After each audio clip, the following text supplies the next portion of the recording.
welcome everyone to the last but the most interesting session of IMSC 60.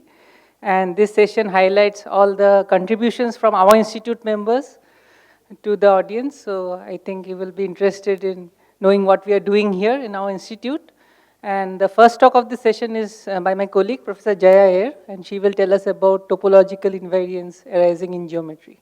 Firstly, I thank all the organizers for organizing this wonderful meeting, and I am also glad that many of you are still around for this last session, though I guess it's been a tiring session for everybody. So thanks to all. So actually in this 20 minutes, I just want to give a flavor of some topological invariants which occur in geometry. In fact, actually in the title it was algebraic geometry, but I realized it is more differential geometry. So let us call it geometry. So what do I mean by topological invariants? Okay, so just to give some idea actually what I want to discuss. So since this talk comes towards the end, so I suppose all of you know what is a topology. So I'll just say one or two sentences on it, and mainly I want to focus on finite cell complexes and their invariants. So these invariants lie in the cohomology groups or the homology groups. So these cohomology groups or the homology groups are certain finitely generated abelian groups which one associates to any topological space. So in particular we would focus on the so called manifolds, so which are supposed to be good topological spaces. So these are the items I want to first discuss or at least mention.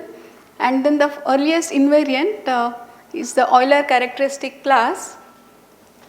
So this is actually a number which you can associate to good topological spaces. And so then the next question is that, so as I said, you start with a good topological space and you associate certain cohomology groups, so which are some finitely generated abelian groups. So how do you recover the classes? So these invariants, so actually even the cohomology group you can think of as an invariant, it's a finitely generated abelian group in each degree. So these groups in fact recognize the cell structure of your topological space. Okay, so that's what I want to discuss. And how do you recognize the classes in these cohomology groups? So for that reason one introduces vector bundles, so which are certain structures over the manifold. Okay, so you can think of them as locally trivial, so something like your manifold times your some Rn, your Euclidean space n dimensional. And then for such vector bundles you associate certain invariants which are certain elements in the cohomology groups. So the question is that is every element of your cohomology group recognized as an invariant of the manifold, okay, for some locally product structures. So that's something we don't know. So at least in even degrees this is true, at least with rational coefficients, but in general for the odd degree cohomologies we don't have much idea. And so at least in this talk I want to first discuss Chern-Simons theory, so which says that at least if you look at locally flat structure over some manifold you can associate secondary classes, so which you can think of as invariants, cohomology classes in odd degree cohomology. And but we don't really know that if these classes are actually cover your whole odd degree cohomology groups, but at least what we can do is that, is there some other way you can associate invariants? Because if you are looking at some manifold, for example a topological space which underlies a topological space, and so how do you recognize the skeletons, that means in each dimension of your manifold? So what are the invariants you can associate?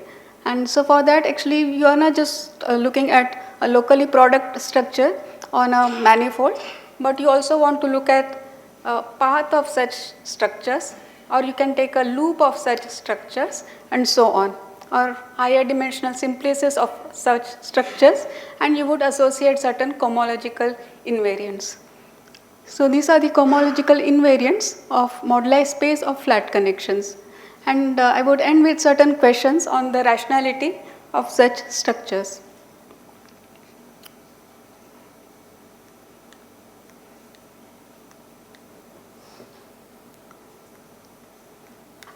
So let me just start with what is a topology. So at least for this talk, I'm not going to go for any concrete definitions as such, but I just want to say that you start with any space, maybe in R2, R3 and so on, and then you identify it with any other class by saying that okay, it's going to be the same if stretching, bending but not tearing, so these properties are preserved.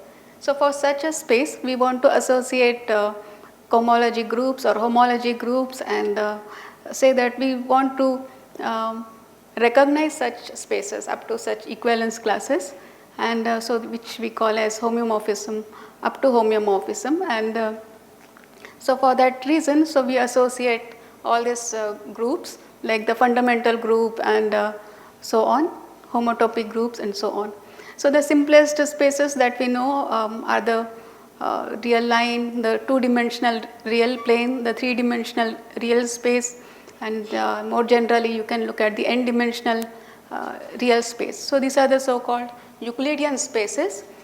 And now actually you can also look at non-Euclidean topological spaces. So these are going to be the, for example, your circle, the first examples that we come across. So these are the circle, donut, torus, sphere and so on.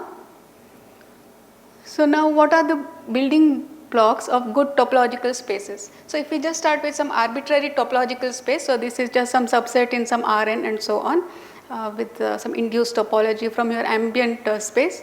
So if you look at such spaces, so then you want to understand them, but it is going to be very complicated if you are just restricting to a very general setup.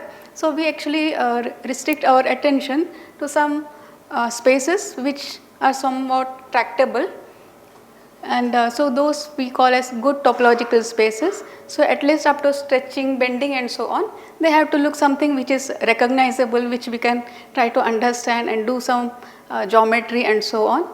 So what would be the good building blocks actually? So in dimension 0 it is just a point, and in dimension 1 it is the unit interval, and in dimension 2 you are going to take the unit disk, and dimension 3 it's the unit sphere. So these we call as the unit, as the open cells in each dimension.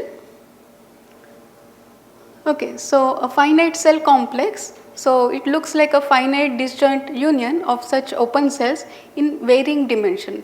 So for example, if you take a circle, so it is a finite union of an open interval and a point. So this is actually up to stretching and bending and so on. And so where if you take a circle, you remove a point, so then actually what you get is an open interval. So it is a disjoint union of a one-dimensional open cell and with a zero-dimensional cell, one zero-dimensional cell. So similarly a sphere, so it is a disjoint union of a two-dimensional open cell and a zero-dimensional cell, which is a point.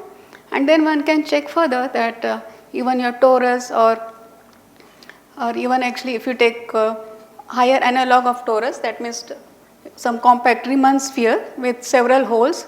So these can be written as disjoint union of two-dimensional cells, one-dimensional cells and so on. So these are some nice finite cell complexes that we first come across. And so now actually what is the invariant you can attach to such topological spaces? So this is the dimension, this is the coarse invariant you can first attach. Coarse because actually you are just going to look at the largest dimensional constituent cell of the space, and so this you can call as an invariant. So at least you would know that if two spaces, so they have different dimensions, so they are not going to be classified as one class. So at least that gives some kind of a handle on how to look at finite cell complexes and when you want to classify such spaces. So the first invariant you can classical invariant which was attached. So this is the Euler characteristic class. So for a finite cell complex, So you start with a finite cell complex. So this consists of vertices, edges, faces, and higher dimensional pieces. And now you just look at the number of such vertices, call it V, E, and F, and more generally take alpha k. And so you can define the Euler characteristic to be the alternating sum of all these numbers. So this would be the Euler characteristic class. So this is a number. So for example, if you are going to look at a circle, so as we said that it consists of a 1 cell and a 0 and 1 0 cell. So the Euler characteristic class is going to be 0. So similarly, you can check for a sphere and torus and so on. Now actually if you are not just looking at finite cell complex, but our topological space has additional structures, like for example it comes with some manifold structure. So why manifolds are important is that when you are studying spaces, we just don't want to look at its topological, like what are the invariants and so on, but we also want to do geometry. And so geometry can be done if we know how to differentiate functions, how to integrate functions and so on. So for that reason, actually I think the classical mathematicians long time back, so defined manifolds, so which are going to locally look like open balls in Euclidean spaces.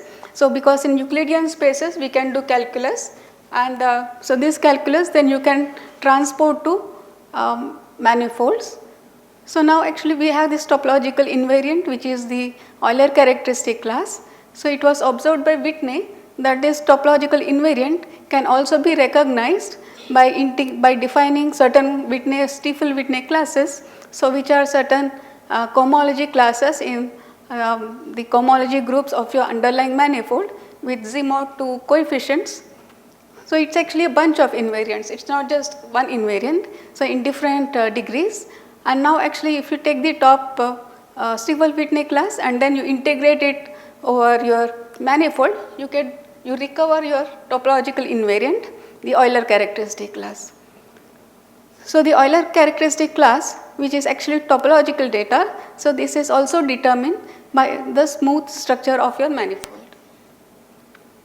So actually Whitney explored this idea further, and he said, okay, what is great about looking at vector fields? You can also associate cohomology classes for other locally trivial, locally product structures over your manifolds, so which we would call as the vector bundles.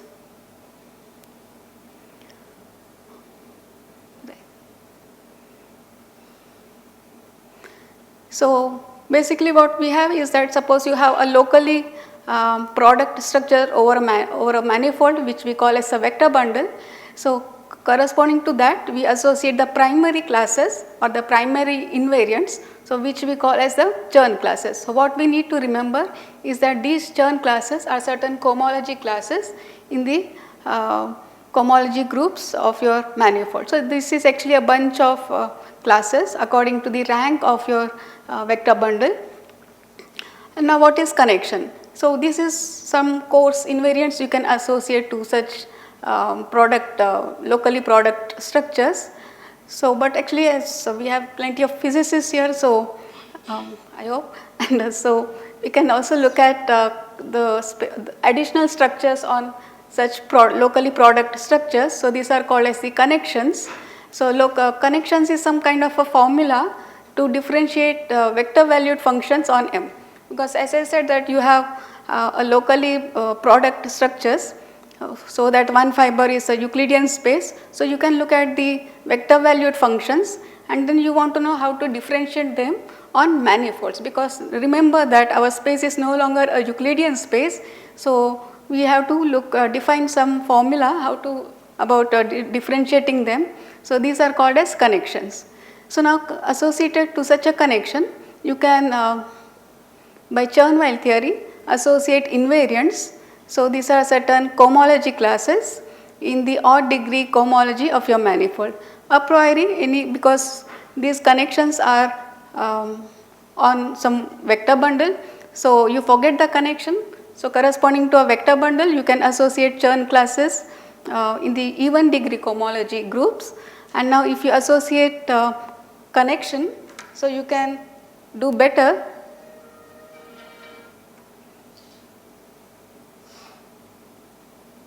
You can do better and you can define cohomology classes in the odd degree cohomology groups, and so these are called as the Chern-Simons classes.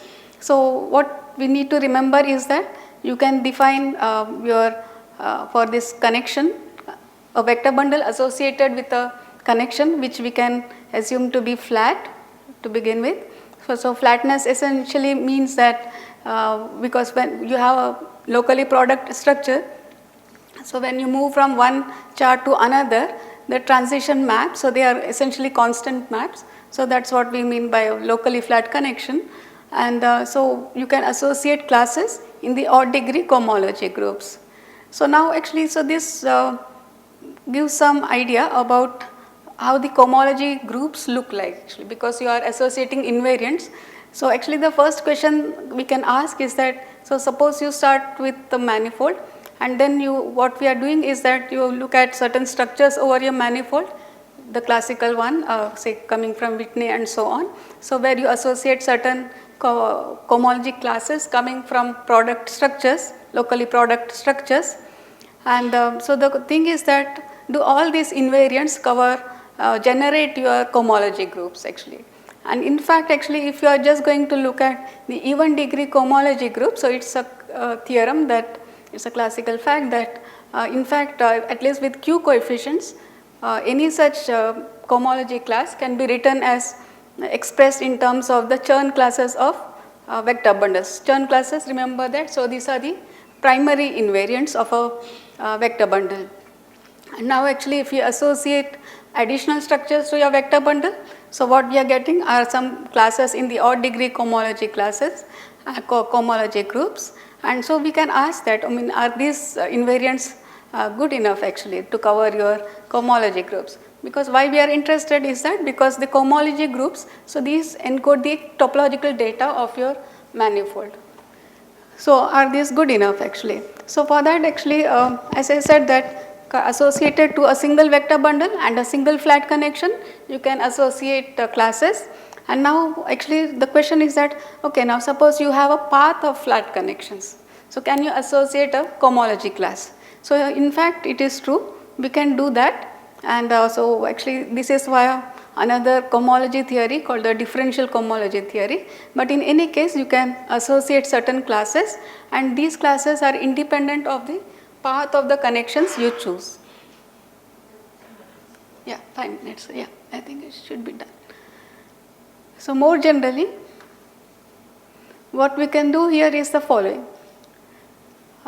So in fact you look at the simplicial set formed by sequences of flat connections under the gauge group transformations. And so what we mean by this terminology is that you can just look at so in each degree, so remember that you have a manifold, and now we want to associate another manifold, so which or a topological space which underlies a simplicial set. So simplicial set, I mean that for each integer, positive integer, you associate a free abelian group determined by some set of formed by sequences of flat connections. Okay, so this is what we have. And so essentially for example, if I take a path of flat connections, so that you can say it's a one simplex because I have the two endpoints, the vertices and an edge joining them. And so for each point, it parameterizes a flat connection. So that's a one simplex. And now if I take a triangle, for instance, a filled triangle, so for each point on that filled triangle, so I would associate a flat connection, and so on. So you can look at higher dimensional analog of that in each degree, and you can form a simplicial set so that it recognizes certain maps and so on. And then what we have is that there exists homomorphisms from the homology groups of such a simplicial set to the cohomology groups of the underlying manifold we began with. So essentially the last sentence says that you look at the moduli space of flat connections on a manifold. And so what we can do here is that you can actually in fact associate homomorphisms rho k, and which takes values in the cohomology groups of the manifold with coefficients in C mod Z. So this is some extension of the classical Chern-Simons Cheeger construction, and because where which can be thought of as right.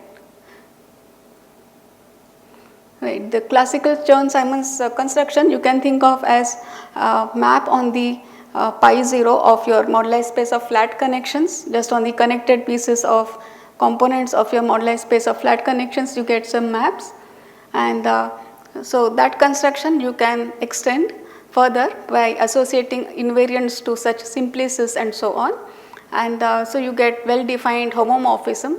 So the question which I want to ask is that what is the nature of this homomorphism? I mean, both sides they are groups, and both sides they are finitely generated abelian groups. And so what about these maps actually?